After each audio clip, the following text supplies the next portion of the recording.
హృదయులైన మిత్రులందరికీ కూడా నమస్కారం. ఈరోజు మలయాళ జానపద కథల్లో 38వ కథని మనం చెప్పుకుంటున్నాం. ఈ కథ పేరు 'ప్రభాకరన్ కథ'. ఇది సంస్కృత పండితుడైన ప్రభాకరం యొక్క కథ. ఈ కథ గురు శిష్య సంబంధాలకు సంబంధించిన కథ. అంచేత ఈ కథని చెప్పుకోబోయే ముందు మనం ఆ శ్లోకాన్ని చెప్పుకుందాం. ఈ శ్లోకం గురువు వద్ద శిష్యుడు విద్యాభ్యాసం ప్రారంభించే సమయంలో ఏ విధమైన ప్రతిబంధకాలు లేకుండా విద్యాభ్యాసం పూర్తి అవ్వడానికి ఇద్దరు కలిసి ప్రార్థించే మంత్రం ఇది. మేము కూడా ప్రతిరోజు యోగా క్లాసు మొదలుపెట్టేటప్పుడు ఈ మంత్రంతోటే ప్రారంభిస్తామన్నమాట. ఆ మంత్రం మీలో చాలామందికి తెలిసే ఉంటుంది. ఇది కఠోపనిషత్తు, శ్వేతాశ్వతర ఉపనిషత్తు, మహానారాయణ ఉపనిషత్తులకు శాంతి మంత్రంగా చెప్తూ ఉంటారు. ప్రతి ఉపనిషత్తుకి ఒక శాంతి మంత్రం ఉంటుంది. ఒక్కో ఉపనిషత్తుకి ఒక్కో శాంతి మంత్రం ఉండొచ్చు, లేదా 2-3 ఉపనిషత్తులకు కూడా ఒకే శాంతి మంత్రం కూడా ఉండొచ్చు. అలాగా ఈ శాంతి మంత్రం 3 ఉపనిషత్తులకి శాంతి మంత్రంగా ఒప్పారుతుందనమాట. ఇది మలయాళ కథలో చెప్పలేదు కానీ మన సౌలభ్యం కోసం, మన అవగాహన కోసం నేనిప్పుడు మీకు చెప్తున్నా. ఓం సహనావతు సహనౌ భునక్తు సహ వీర్యం కరవావహై తేజస్వినామదీతమస్తు మా విద్విషావహై. ఓం శాంతి శాంతి శాంతి శాంతి. దీని అర్థం ఏమిటంటే, గురు శిష్యులైన మనిద్దరినీ భగవంతుడు రక్షించుగాక, మనిద్దరినీ భగవంతుడు పోషించుగాక. ఇద్దరు కూడా కలిసి పరిశ్రమిద్దాం, అంటే విద్య నేర్చుకోవటం కోసం. మన స్వాధ్యాయం, ఏకాగ్రత ఫలవంతం అవ్వాలి. ఎన్నడూ మనమిద్దరం పరస్పరం ఒకళ్ళనొకళ్ళని ద్వేషించుకోకూడదు అని ఈ శ్లోకం యొక్క అర్థం అన్నమాట. ఇప్పుడు అసలు కథలోకి వెళ్దాం. ప్రభాకరన్ కథ సంస్కృత పండితుడైన. సంస్కృత భాష అనేది చాలా గొప్ప భాష, ప్రపంచ భాషల్లోనే గొప్ప భాష అని సర్ విలియం జోన్స్ అనే ఒక పండితుడు చెప్పాడు. గ్రీకు భాష కంటే కూడా సంపూర్ణమైన భాష, అట్లాగే లాటిన్ భాష కంటే కూడా నిండైన శుద్ధమైన భాష సంస్కృత భాష అని చెప్పేసి ఆయన చెప్పాడు. ఎవరు? Sir William Jones. ఈ ప్రభాకరన్ అనే కవి శ్రీకృష్ణ విలాస కావ్యం అనే ఒక సంస్కృత కావ్యాన్ని రచించాడు. అది సంస్కృత భాషలోనే చాలా గొప్ప కావ్యాలన్నింటిలోకి గొప్పది, ఒక మణిపూస వంటిది, గొప్ప భక్తిరస కావ్యం అది. అంచేత దానికి మలయాళ దేశంలోనే కాకుండా యావత్ భారతావనంలో సంస్కృతం తెలిసిన వాళ్ళందరూ, సంస్కృతం వచ్చిన వాళ్ళందరూ దాన్ని గొప్ప కావ్యంగా పరిగణిస్తూ ఉంటారు. ఈ ఒక్క కావ్యంతోనే సంస్కృత సాహిత్య వినీలాకాశంలో ధ్రువతారగా నిలిచిపోయాడు అనమాట అతను. అతని పేరు ప్రభాకరనే అయినా అతని ఇంట్లోనూ మరియు స్నేహితులు సుకుమారన్ అని పిలిచేవారు. చిన్నతనం నుంచి కూడా అతనికి సంస్కృతం భాష అంటే, సంస్కృతం నేర్చుకోవాలంటే అపరిమితమైన ఆసక్తి ఉండేది. అంచేత చిన్నతనంలోనే ఆయన ఒక గురువుగారి వద్ద విద్యాభ్యాసానికి చేరాడనమాట. ఆ గురువుగారు ప్రభాకరన్ యొక్క ప్రతిభకు కూడా చాలా సంతోషపడుతూ ఉండేవాడు. ఎందుకనంటే అతను ఏకసంతాగ్రాహి కాకుండా చెప్పిన విద్య చెప్పినట్లు నేర్చుకుంటూ ఉండేవాడు. కానీ గురువుగారు మాత్రం ఎప్పుడూ ప్రభాకర్‌ని చీటికి మాటికి తిడుతూ ఉండేవాడు, కోప్పడుతూ ఉండేవాడు. లేకపోతే అప్పుడప్పుడు బెత్తంతో దెబ్బలు కూడా కొడుతూ ఉండేవాడు. ఎందుకనంటే ఎక్కడ ఆ పిల్లవాడికి మెచ్చుకుంటే అహంభావం పెరిగిపోతుందని గురువుగారి భయం. అంచేత ఆ పిల్లవాడి మీద గురువుగారికి ఎంత ప్రేమన్నా సరే దాన్ని పైకి కనపడనిచ్చేవాడు కాదనమాట. అంతేకాకుండా ప్రభాకర్‌ని చీటికి మాటికి దండిస్తే ప్రభాకర్ అన్నింటినీ ఓర్చుకునేవాడు. ఎందుకంటే అతనికి సంస్కృత భాష నేర్చుకోవాలని శ్రద్ధ ఉండటం వల్ల అన్నిటినీ కూడా సహించేవాడు.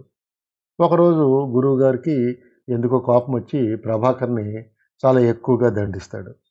ప్రభాకరను గురువుగారు కొట్టిన దెబ్బల్ని భరించలేక గురుకులం వదిలి పారిపోతాడు. గురువుగారు కూడా చాలా బాధపడతాడు తర్వాత. పిల్లవాడిని చాలా ఎక్కువగా కొట్టాను నేను, దండించాను. అంచేత గురుకులం వదిలి వెళ్ళిపోయాడు. ఇంతకుముందు ఎప్పుడూ అలా జరగలేదు. ఏమైపోయాడో ఏంటో అని చింతిస్తూ ఇంట్లో దిగాలుగా కూర్చొనుంటాడనమాట. ప్రభాకరన్ కూడా చాలా బాధపడతాడు. ఎన్నాళ్ళు గురువుగారు నన్ను ఇలా దండిస్తూ ఉంటారు. నేనింకా ఈయన దండన తట్టుకోలేను అని చెప్పి బాధపడతాడు. బాధపడి ఒక నిర్ణయానికొస్తాడు. రాత్రి చీకటి పడ్డాక ఒక బండరాయి తీసుకుని గురువుగారి ఇంటికెళ్ళి ఎవరికీ కనిపించకుండా గురువుగారు పడుకునే గదిలో పైన ఉండే అటకెక్కి ఆ అటక మించి గురువుగారు నిద్రపోయిన తర్వాత ఆ బండరాయిని ఆయన మీద పడేస్తే ఆయన చచ్చిపోతాడు. అంచేత ఆ విధంగా చేసి ఆయన చంపుదామని చెప్పేసి ఇతనికి ఒక ఆలోచన వస్తుంది. ఆ దురాలోచన రాగానే ఇతను గురువుగారి ఇంట్లోకి ఎవరో చూడకుండా లోపలికి వెళ్ళిపోయి తన ప్రణాళికని అమలు చేయడం కోసం ఒక రాయి తీసుకుని ఆ గురువుగారి గదిలోకి వెళ్ళి పైన అటకెక్కి కూర్చుని ఉంటాడు. గురువుగారు వచ్చి ఎప్పుడు నిద్రపోతాడా, నిద్రపోతే అప్పుడు ఆయన మీద ఆ బండరాయి పడేద్దామని చెప్పేసి ఆలోచిస్తూ ఉంటాడు. సరే, సాయంత్రం అయిపోతుంది. గురువుగారి భార్య పూజ అయిపోయిన తర్వాత గురువుగారికి భోజనం వడ్డించి భోంచేయమని చెప్పేసి అడుగుతుంది. అడిగితే అప్పుడు గురువుగారు ఏమంటారంటే, నాకు ఇవాళ మనసు బాగోలేదు. అంచేత నేను భోజనం చేయను. పాపం ప్రభాకరు ఎక్కడికి వెళ్ళిపోయాడో, ఏమైపోయాడో ఆడిని ఉదయం కొంచెం ఎక్కువగా నేను దెబ్బలు కొట్టాను, దండించాను. అంచేత నాకు భోజనం తినబుద్ధేస్తలేదు. నా మనసంతా ఆడి మీదే ఉంది అని చెప్పేసి అంటాడు. అంటే అప్పుడు గురువుగారి భార్య కూడా ఏమంటుందంటే, మీరు కూడా ప్రతిసారి అతన్ని కోప్పడటం నాకు నచ్చలేదు. నేను కూడా చూస్తున్నా కదా! అతను మంచివాడు, చూడచక్కగా ఉంటాడు. అంతేకాకుండా అనుకువగా ఉంటాడు. మన ఇంట్లో పిల్లవాడిలాగా ఉంటాడు. పాపం ఎక్కడికి పోయాడో, ఏంటో, ఏమైపోయాడో అని చెప్పేసి పాపం ఆవిడ కూడా అంటది. ఈ మాటలన్నీ అటక మీద దాక్కుని ఉన్న ప్రభాకరను వింటాడనమాట. వినగానే గురువుగారు అన్న మాటలు, గురువుగారి భార్య అన్న మాటలు విన్న తర్వాత, అయ్యో! నేను ఎంత పాపపు ఆలోచన చేశాను. గురువుగారిని బండరాయి ఏసేసి కొట్టి చంపేద్దాం అనుకున్నాను. నేనంటే వీళ్ళకి ఎంత ప్రేమ ఉంది. అది నేను గ్రహించలేకపోయాను. గురువుగారు నా మీద అభిమానంతోనే నన్నింకా గొప్పవాడిగా తయారు చేయాలనే ఉద్దేశంతోనే నన్ను దండిస్తున్నాడు. ఎక్కడ నన్ను పొగిడితే నాకు అహంకారం పెరిగిపోతుందో అనే ఉద్దేశంతో ఆయన ఆ విధంగా చేస్తున్నాడని నేను తెలుసుకోలేకపోయాను అని ప్రభాకరన్ను లోపల బాధపడుతూ ఉంటాడు. అప్పుడు గురువుగారు ఇంకో మాట కూడా అంటాడు భార్యతో. ఇక ముందు ఎప్పుడు కూడా వాడిని తిట్టను, కొట్టను. వాడిని ఏ విధంగాను నేను ఇబ్బంది పెట్టను. నాకొచ్చిందంతా ఇంచుమించుగా అతనికి నేర్పించేశాను అని చెప్పి అంటాడనమాట గురువుగారు. ఇదంతా విన్న ప్రభాకరం ఏం చేస్తాడంటే పశ్చాత్తాపంతో ఒక్కసారిగా అటకమించి కిందకు వచ్చి గురువుగారి పాదాలకు నమస్కారం చేసి గురువుగారికి తను తలపెట్టిన కీడు ఏ రకంగా చేయాలనుకున్నాడు, గురువుగారిని ఏ రకంగా చంపాలనుకున్నాడు, ఆ రాయి విసి ఎలా కొట్టాలనుకున్నాడు, ఇవన్నీ వివరించి చెప్పి, నేను తప్పు చేశాను. నాకు ఆ తప్పుడు ఆలోచన రాకూడదు. వచ్చింది కాబట్టి మీరు నన్ను గట్టిగా ఇప్పుడు దండించండి నేను చేసిన తప్పుకి అని చెప్పేసి అంటాడు. గురువుగారు అంటాడు, లేదు లేదులే, నేను నిన్ను ఎక్కువ దండిస్తాం వల్ల నీకు అలా అనిపించింది. అయినా నువ్వు మంచివాడివి కాబట్టి, గురువుగారి మీద నీకు ప్రేమ ఉంది కాబట్టి, ఇప్పుడొచ్చి నువ్వు చేసిన తప్పుని చెప్పుకున్నావు. నువ్వు క్షమాపణలు చెప్పావు కాబట్టి చాలు. నేను నిన్ను క్షమించేశాను అని గురువుగారు అంటాడు. అప్పుడు ప్రభాకరన్ ఏమంటాడంటే, లేదు గురువర్య, నన్ను మీరు దండించండి అని వేడుకుంటాడు. గురువు ఏమంటాడంటే, నేను దండించను. పశ్చాత్తాపం పొందావు కదా! పశ్చాత్తాపాన్ని మించిన ప్రాయశ్చిత్తం లేదని చెప్తారు పెద్దలు. అంచేత నిన్ను నేను క్షమించేశాను అంటాడు. అయినా సరే ప్రభాకరను పట్టుపట్టి విడవకుండా, ఏమైనా సరే నేను చేసిన తప్పుకి మీరు నన్ను పెద్దవాళ్ళ కింద, గురువుగారి కింద నన్ను దండించవలసిందే అని చెప్పేసి అంటాడు. అప్పుడు గురువుగారు, ససేమిరా నేనైతే దండించను. నువ్వంత ఇదిగా అడుగుతున్నావు కాబట్టి ఒక పని చెయ్యి. మన ఊళ్ళో ఉన్న బ్రాహ్మణ సభ ఉంది కదా! ఆ బ్రాహ్మణ సభ దగ్గరికి వెళ్ళి నువ్వు చేసిన తప్పేంటి అదేదో వాళ్ళకి చెప్పు. దానికి ప్రాయశ్చిత్తం ఏంటో వాళ్ళు చెప్తారు అని చెప్పేసి చెప్తారనమాట. ఇతను సరే అని ఆ రాత్రి గురుపత్ని ఇతనికి భోజనం పెడుతుంది. ఆ భోజనం తినేసి పడుకుని నిద్రపోతాడు. పొద్దున్నే నిద్ర లేచిన తర్వాత స్నానం చేసి పూజ చేసుకుని బ్రాహ్మణ సభ దగ్గరికి వెళ్తాడు. బ్రాహ్మణ సభ దగ్గరికి వెళ్ళి వాళ్ళకి తను చేసిన లేదా తనకి వచ్చిన దురాలోచన గురించి గురువుగారు ఇలాగ అన్నారు కాబట్టి నాకు ఏ విధమైన శిక్ష విధిస్తారు, దాని పరిష్కారం ఏంటి అని చెప్పేసి అడుగుతారు. అప్పుడు ఈ బ్రాహ్మణ సభ వాళ్ళు ఏం చెప్తారంటే, ఇది చాలా పెద్ద నేరం, నువ్వు గురువుగారి గురించి ఆ రకంగా తలచకూడదు. ఎందుకంటే నీకు విద్య నేర్పిన గురువు తండ్రితో సమానం, తండ్రి కన్నా కూడా ఒక విధంగా ఎక్కువే.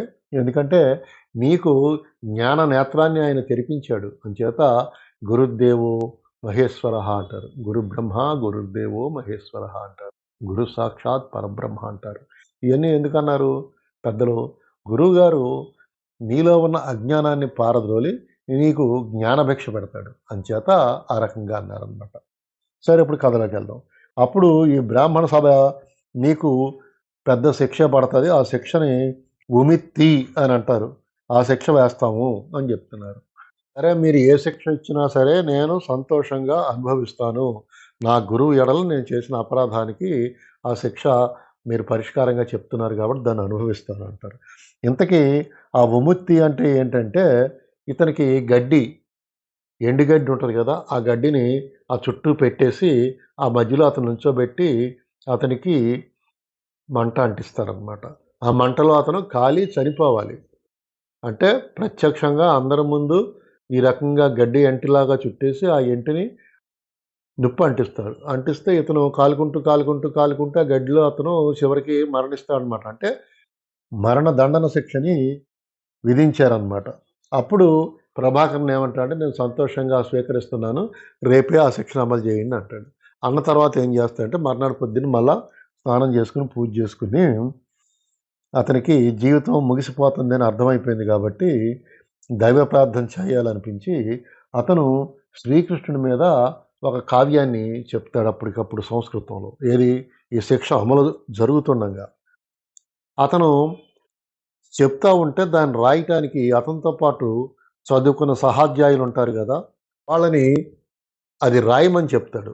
ఆ విధంగా ఇతనికి ఆ విముక్తి అనే శిక్ష అమలు చేస్తారు. అమలు చేస్తూ ఉంటే 1వ అధ్యాయం కాంచి 12 అధ్యాయాలుగా దాన్ని చెప్పాడు. ఇతను ఒక్కో అధ్యాయం చెప్తా ఉంటే సంస్కృతంలో ఆ అధ్యాయాన్ని వాళ్ళు రాస్తున్నారు. అదే శ్రీకృష్ణ విలాస కావ్యం అని అయ్యింది. ఇట్లా 11 అధ్యాయాలు చెప్పేటప్పటికి అతనికి ఏమవుతుందంటే, ఈ కాలుతూ అతని ఆ మంటలు అతని మెడ దాకా వ్యాపిస్తాయి. ఒక్కోటి మంటలు కింద నుంచి కాళ్ళ నుంచి మోకాళ్ళ నుంచి తొడల నుంచి కటి భాగం, నాభి భాగం, పొట్ట, ఇవన్నీ కూడా మంటలో పాకేసినా సరే అతను కవిత్వం చెప్తా ఉంటాడు. అట్లా 11 అధ్యాయాలు చెప్తాడు. 12వ అధ్యాయం దగ్గరికి వచ్చేటప్పటికి ఏమవుతుందంటే, అతనికి కంఠం దగ్గర దాకా మంట వచ్చేస్తుంది. కంఠం దగ్గర దాకా మంట వచ్చేటప్పటికి కంఠంలోంచి ఏ విధమైన కంఠంలోంచి మాటలు రాకపోవటం వల్ల కవిత్వాన్ని చెప్పలేకపోవటం వల్ల 12వ అధ్యాయం అసంపూర్తిగా ఉండిపోయింది. ఆ రోజుల్లో కేరళ దేశంలో ఈ ప్రభాకరన్ యొక్క కథని గురు శిష్యుల యొక్క సంబంధాల గురించి చెప్పేటప్పుడు దాన్ని ఒక ఉదాహరణగా చెప్తూ ఉండేవారు. ఆ తర్వాత కాలంలో ఇంకో విషయం కూడా దీని గురించి చెప్తారు. కాళిదాస్ అనే మహాకవి ప్రభాకరన్ రాసిన శ్రీకృష్ణ విలాస కావ్యం సంస్కృత భాషలో ఏదైతే ఉందో దాంట్లో 12వ అధ్యాయాన్ని తాను పూర్తి చేయాలని సంకల్పించుకుంటాడు. కానీ అతనికి ఆకాశవాణి వినపడుతుంది. ఏమని? నువ్వు ఆ ప్రయత్నం చెయ్యొద్దు, చేసి భంగపడవద్దు, ప్రభాకరన్ అంత గొప్ప కవి ఇంకా నువ్వు కాలేదు, అంచేత ఆ ప్రయత్నాన్ని విరమించుకుని నువ్వు వేరే ఏదైనా రాసుకో, కానీ ఈ శ్రీకృష్ణ విలాస కావ్యాన్ని 12వ అధ్యాయాన్ని పూర్తి చేసే పనిని మాత్రం నువ్వు తీసుకోవద్దు అని చెప్పేసి ఒక దివ్యవాణి అతనికి వినపడుతుంది. అంచేత కాళిదాసు ఆ 12వ అధ్యాయం రాయటాన్ని విరమించుకుంటాడు. అంచేత ఈ శ్రీకృష్ణ కావ్య విలాసానికి సమానమైన సంస్కృత భాషలోనే అంతే గొప్ప కావ్యాన్ని రచించాలని చెప్పేసి పట్టుదలతో కుమార సంభవం అనే కావ్యాన్ని కాళిదాసు వ్రాస్తాడనమాట. ఇది ప్రభాకరన్ యొక్క కథ. మలయాళ దేశంలో ఈనాటికి కూడా చెప్పుకునే కథ ఇది. ఇది నిజంగా జరిగే ఉండొచ్చు. ఎందుకంటే ఆ కావ్యం ఉంది కదా! శ్రీకృష్ణ విలాస కావ్యం అని చెప్పేసి ఉంది కదా! అంచేత ప్రభాకరన్ క్యారెక్టరు ఫిక్షియస్ క్యారెక్టర్ కాదు. ప్రభాకరన్ అన్న అతను ఉన్నాడు.